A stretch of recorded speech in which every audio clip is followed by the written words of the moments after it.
Hello, fellow Planeswalkers, it's Scott, and we're back today with some Murders at Karlov Manor spoilers that we didn't expect, but we've got a little bit of a preview of the set, and we've got a look at our lead character for the set as well. So let's dive into the Murders at Karlov Manor. So first thing I want to talk about is the new play booster. What's in it?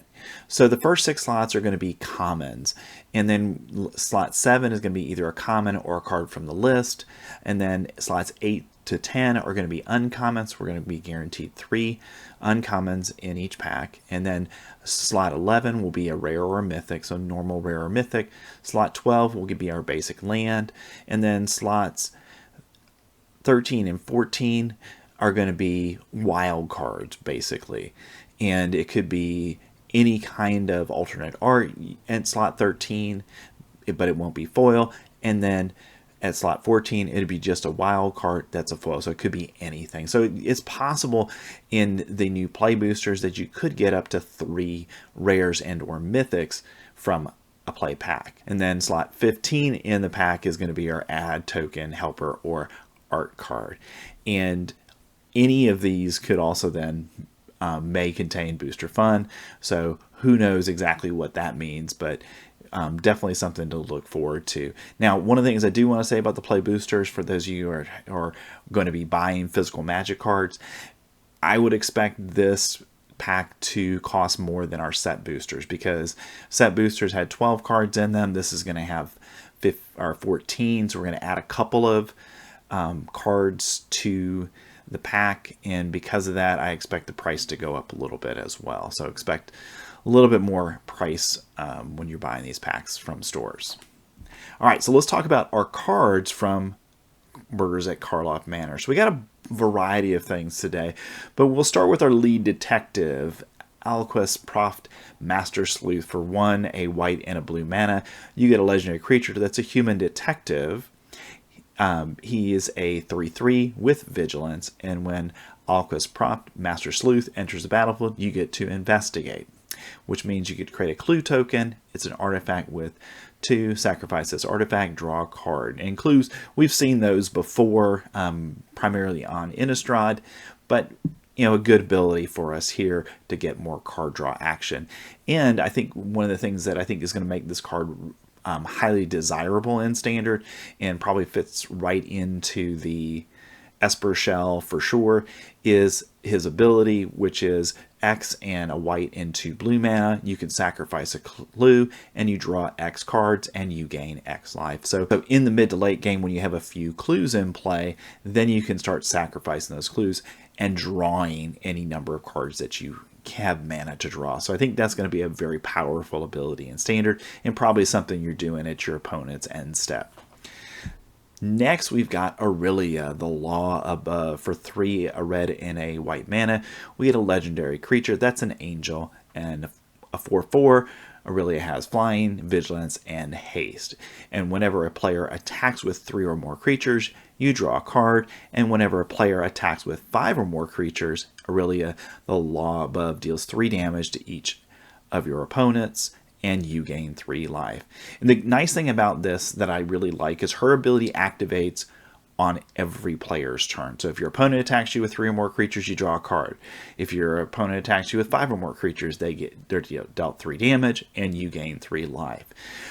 So for those of you who may be newer to Magic, Aurelia is the guild master of the Boros Legion, and is traditionally one of the more powerful cards that we see in Ravnica sets, and I think this is a good example of the power level that we would expect from an Aurelia card. And I can see this going into our Boros deck that's starting to be created in Standard right now, as really the top end finisher of that deck. The ability, if you're playing a lot of hasty, low to the ground creatures in that deck, you attack, you have 3 or more creatures attacking, so you get to draw a card, and then if you get that 5, you get to do 3 additional damage and gain some life. And that the haste ability that Aurelia has cannot be understated, the value of that. And vigilance also is important, just like we see on our sleuth that is very important because we do have Wandering Emperor still in the format.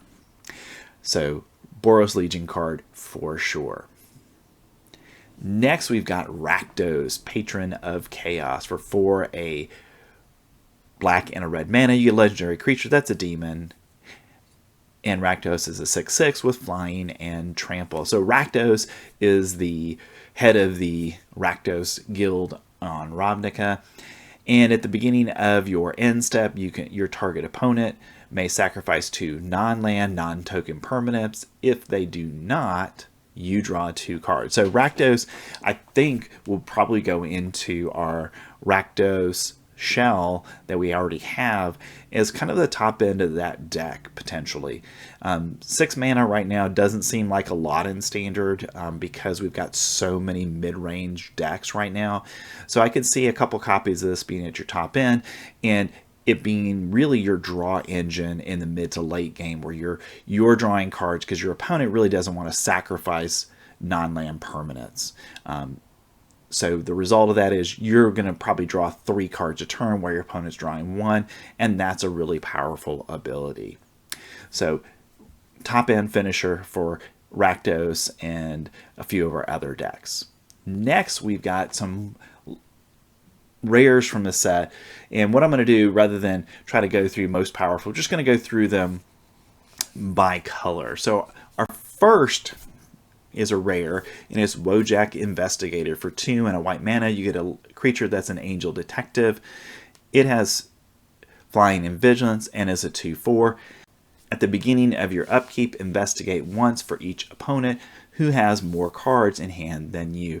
So I can see this in a aggressive deck where you're going quickly, you're playing a lot of stuff early in the game, you're getting cards out of your hand, and the result of that is you're going to be able to create these additional clue tokens. And this card goes with Proft of, I think, really well, because you want to have those clues later that you can spend to draw a lot of cards and gain some life. So I think those 2 cards are going to actually work well together. Now on the right, you see the buy a box promo version of the card. So I would expect this card to definitely see some play in Standard. When we already have a pretty good Angel deck, and obviously we got Aurelia, who's an Angel, and now Wojak Investigator, who's also an Angel. And I think those combinations are going to help make the Angel deck potentially more playable in Standard. Next, we've got some reprints from the set. And we're going to be now talking about a lot of lower rarity stuff, but some exciting things are coming back to Standard. First, Shock is returning. We've been playing with Play with Fire for the last couple of years, and now we're going to get Shock back. And we'll have 2 1-mana spells that do 2 damage to any target, which in my opinion, along with Lightning Helix, which I'll talk about in just a second, is going to possibly give us a Boros burn deck in Standard, because we've got almost enough pieces to make it work. And we'll have to see how it works out, but I think there's a possibility of that forming. We'll have to, again, see if there's anything else in the set that would help us with that. So Lightning Helix is a modern staple in the burn deck, and for a red and a white mana, you get an instant. Lightning Helix deals 3 damage to any target, and you gain 3 life. Very important spell. And the reprinting of this is actually really important, because right now in Explorer and in Pioneer, Lightning Helix is not legal. It will be now. So in those formats, it's actually going to make it even more likely that a Boros burn deck is going to have more of an opportunity. And going back to Shock, 1 mana red spell, and it deals 2 damage to any target. So again, the 2 of them together are going to be potentially pieces that'll help mono red or Boros in a burn shell, or even just in a regular old aggressive red deck. Next, we've got Not on My Watch. For 1 and a white mana, you get an instant and simply exile target attacking creature. Very good removal spell, and I think there's a possibility that this might be a card that would go into a mono white deck, or any kind of white deck that wants to be able to deal with creatures but deal with them when they're attacking you, rather than paying some cost, like getting the map tokens with Get Lost that we see. So this is a cleaner spell, which I can see having a slot or two in a white deck. Next, we've got Novice Inspector. For 1 white mana, you get a Human Detective. That's a 1/1. And when Novice Inspector enters the battlefield, investigate. So this is basically Thraben Inspector that we saw, on Innistrad well, more than a couple of years ago now. But you're creating that clue token, and for 1 mana, that's a pretty good deal to get a creature that's a 1/2, so it's harder to kill, and that all-important artifact. And this could be something that we've already got a Rakdos Sacrifice deck. Maybe it goes into Mardu now to give him another creature that can create an artifact as it comes into play. That would help that deck out. Next, we've got a couple of new blue cards from the set, and the first is Benthic Criminologist. For 4 and a blue mana, you get a Merfolk Wizard. That's a 4/5, and whenever Benthic Criminalist enters the battlefield or attacks, you may sacrifice an artifact. If you do, draw a card. So a nice ability, probably really just a limited playable card, but a nice ability on it. Next, we've got Deduce. For 1 and a blue mana, you get an instant, you get to draw a card and investigate. So 2 mana, draw a card, create a artifact. Not a bad cost level to it, but probably more of a limited card. We've got a lot of really good blue card draw right now in Standard, so I don't know if this is something that we're likely to see, at least right away, seeing a lot of play in Standard. Next, we've got Hotshot Investigators. For 5 and a blue mana, you get a Vidalcan Detective. That's a 4/4. And when Hotshot Investigators enters the battlefield, return up to 1 other target creature to its owner's hand. If you control it, investigate. So interesting ability when it comes into play, where you get to return something to your hand. So you get a kind of a boomerang effect, bring something back. And the downside of this is it is a common, and basically it's going to be limited playable. If it had flash, then it could save something from your opponent's removal spell. That would make it really powerful. But because it doesn't, I think it's basically draft. All right, next we've got Out Cold. For 3 and a blue mana, you get an instant, and it cannot be countered, which is an important ability. And you can tap it up to 2 target creatures and put a stun counter on each of them, and then investigate. So really a limited card here, but a good limited card. Taking out 2 of your opponent's creatures for basically 2 turns is very powerful, and getting that clue token on top of it is also helpful. But the fact that it's uncounterable is actually a really good thing, because that beats Ward, and beating Ward is a powerful thing in Standard.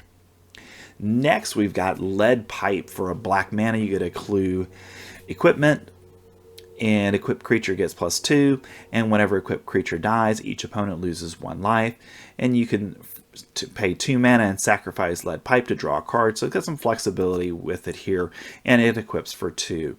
So nice thing about this is it's got, I think, the flexibleness of it. Now, is it Standard playable? Probably not really, but it definitely would be a pretty decent limited card. Next, we've got Demand Answers. For 1 and a red mana, you get an instant. As an initial cost to cast the spell, sacrifice an artifact or discard a card, and you get to draw 2 cards. So this is interesting. We've seen this effect pretty consistently in red, where you discard a card, you get to draw 2 cards for 2 mana. The fact that you can sacrifice an artifact is actually a really nice addition to this card. So I can see this potentially seeing more play, because the downside of playing it potentially is less if you've got things that are naturally creating artifacts. So I think this potentially has some pretty good upside in Standard. Now, we already have black cards that basically do the same thing, so whether or not we would see this in the Rakdos Sack deck, I'm not sure, but the fact that you can sacrifice an artifact to kind of as an additional cost to it might work in that deck as well, to give it a little bit more card draw. Next, we've got Fanatical Strength. For 1 and a green mana, you get an instant. Target creature gets +3/+3 and gains trample until end of turn. So another pump spell for limited combat. And we do actually have a couple of decks right now in Standard that are running cards like this with Picnic Ruiner. So this is another card potentially for the Picnic Ruiner deck. Next, we've got Topiri Panther. For 4 and 2 green mana. You get a plant creature. That's a 6/5. It has trample, but it also has basic land cycling. For 1 and a green mana. Discard this card, search your library for a basic land card, reveal it, put it in your hand, then shuffle. So this is one of those cards. It definitely is. If I get this in limited, I'm definitely playing it, because the ability to go search for whatever mana I need is very important. But outside of that, probably isn't seeing much Standard play, if any at all. Next, we've got a couple of multicolored spells for the day to end our discussion of Murderers at Karlov Manor. We've got Curious Cadaver. For 2, a blue and a black mana. You get a zombie detective with flying. That is a 3/1. And when you sacrifice a clue, return Curious Cadaver from your graveyard to your hand. So definitely this is a card that was designed to go into a clue deck where you play it, it gets killed, and then you get to return it to the battlefield. But because it's 4 mana and is a pretty weak card, that ability to bring it back from your graveyard if you sacrifice a clue, I don't think is enough to make it playable in Standard. And our last card of the day is Meddling Use. For 3, a red and a white mana, you get a Human Detective with haste. That's a 4/5. And whether you attack with 3 or more creatures, you get to investigate. So an interesting card. I'm not sure if it's Standard playable or not, but it has potential, because every single turn, if you're playing a Boros haste deck, we've already got a really good solid red deck that every single card in the deck that's a creature has haste. So as we transition that deck into more of a Boros shell with the new cards like Lightning Helix, I could see this potentially being a top end, especially with getting that investigate, because red decks and white decks can always use some extra card draw. All right, so those are the first previews from the Murders at Karlov Manor. So special thanks to Caffeinated Gamers for sponsoring this video, and I hope you like and subscribe, and we'll have more content like this throughout Murders at Karlov Manor spoiler season. Thanks. I'll see you next time.